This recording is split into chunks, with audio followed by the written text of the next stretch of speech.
నమస్తే, welcome to best TV. ఆకలి గెలిచిందా? ఆవేదన గెలిచిందా? లేక ఒక ఉద్యమం కొత్త మలుపు తిరిగిందా? దేశ రాజధాని ఢిల్లీలో చోటు చేసుకున్న ఈ పరిణామం ఇప్పుడు దేశవ్యాప్తంగా చర్చకు దారితీసింది. విద్యార్థుల భవిష్యత్తు కోసం 20 రోజులుగా ఆమరణ నిరాహార దీక్ష చేస్తున్న ప్రముఖ సామాజిక కార్యకర్త, విద్యావేత్త సోనం వాంగ్చుక్ ను చివరకు పోలీసులు అదుపులోకి తీసుకుని ఆసుపత్రికి తరలించారు.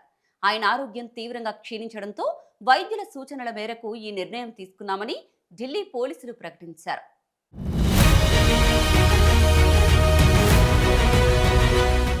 నీట్ సహా పలు పోటీ పరీక్షల్లో వరుసగా వెలుగులోకి వస్తున్న పేపర్ లీక్ ఘటనలపై కేంద్ర ప్రభుత్వాన్ని నిలదీస్తూ గత నెల 28వ తేదీన జంతర్ మంతర్ వద్ద వాంగ్చుక్ నిరాహార దీక్ష ప్రారంభించారు. పరీక్షల లీకేజీలకు నైతిక బాధ్యత వహిస్తూ కేంద్ర విద్యాశాఖ మంత్రి ధర్మేంద్ర ప్రధాన్ వెంటనే రాజీనామా చేయాలని ఆయన ప్రధానంగా డిమాండ్ చేస్తున్నారు. అదే సమయంలో దేశవ్యాప్తంగా పోటీ పరీక్షల నిర్వహణలో సమూల మార్పులు తీసుకురావాలని కూడా కోరుతున్నారు. దాదాపు 3 వారాలుగా ఘన ఆహారం తీసుకోకుండా కేవలం ద్రవ పదార్థాలతోనే దీక్ష కొనసాగించడంతో ఆయన ఆరోగ్యం రోజురోజుకు క్షీణించింది. శరీరం పూర్తిగా నీరసించడంతో వైద్యులు వెంటనే చికిత్స అవసరమని సూచించారు. పరిస్థితి విషమించకుండా ఉండేందుకు పోలీసులు జోక్యం చేసుకుని ఆయన్ను ఆసుపత్రికి తరలించారు. దీంతో అక్కడ కొనసాగుతున్న దీక్షకు తాత్కాలికంగా తెరపడింది. దేశవ్యాప్తంగా లక్షలాది మంది పేద, మధ్యతరగతి విద్యార్థుల జీవితాలు పేపర్ లీక్ ఘటనలతో అంధకారంలోకి వెళ్లిపోతున్నాయని వాంగ్చుక్ ఆవేదన వ్యక్తం చేస్తున్నారు. చదివే విద్యార్థుల శ్రమకు విలువ లేకుండా పోతోందని, పరీక్షలపై నమ్మకం దెబ్బతింటోందని, ఇకనైనా కేంద్ర ప్రభుత్వం నిర్లక్ష్య వైఖరిని విడిచిపెట్టి కఠిన చర్యలు తీసుకోవాలని ఆయన డిమాండ్ చేస్తున్నారు. వాంగ్చుక్ ఆరోగ్య పరిస్థితిపై ఆందోళనలు పెరగడంతో జంతర్ మంతర్ వద్ద భారీగా పోలీసు బలగాలను మోహరించారు.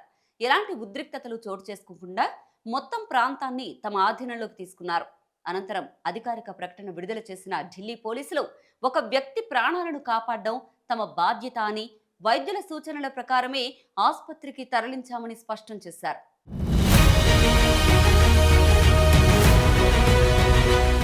ఆసుపత్రికి తరలించే ముందు శుక్రవారం రాత్రి సోనం వాంగ్చుక్ సోషల్ మీడియాలో విడుదల చేసిన వీడియో ఇప్పుడు వైరల్ అవుతోంది.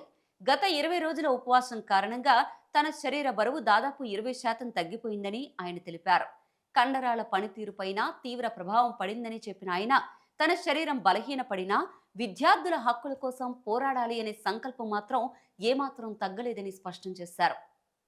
ఈ నెల 20వ తేదీన నిర్వహించనున్న చలో పార్లమెంటు కార్యక్రమానికి విద్యార్థులు, యువత, సామాన్య ప్రజలు పెద్ద ఎత్తున తరలి రావాలని ఆయన దేశ ప్రజలకు పిలుపునిచ్చారు. ఉల్లిపాయల ధరలు పెరిగితే వెంటనే స్పందించే రాజకీయ నాయకులు కోట్లాది మంది విద్యార్థుల భవిష్యత్తును ప్రభావితం చేస్తున్న విద్యా వ్యవస్థలోని లోపాలపై ఎందుకు అదే స్థాయిలో స్పందించడం లేదని ఆయన సూటిగా ప్రశ్నించారు. ఒకవైపు ఆసుపత్రిలో చికిత్స పొందుతున్న సోనం వాంగ్చుక్, మరోవైపు దేశవ్యాప్తంగా మళ్లీ చర్చకు వచ్చిన పేపర్ లీక్ వ్యవహారం. ఈ ఉద్యమం ఇక్కడితో ముగుస్తుందా, లేక కేంద్ర ప్రభుత్వంపై మరింత ఒత్తిడిని పెంచుతుందా అన్నది ఇప్పుడు ఆసక్తికరంగా మారింది.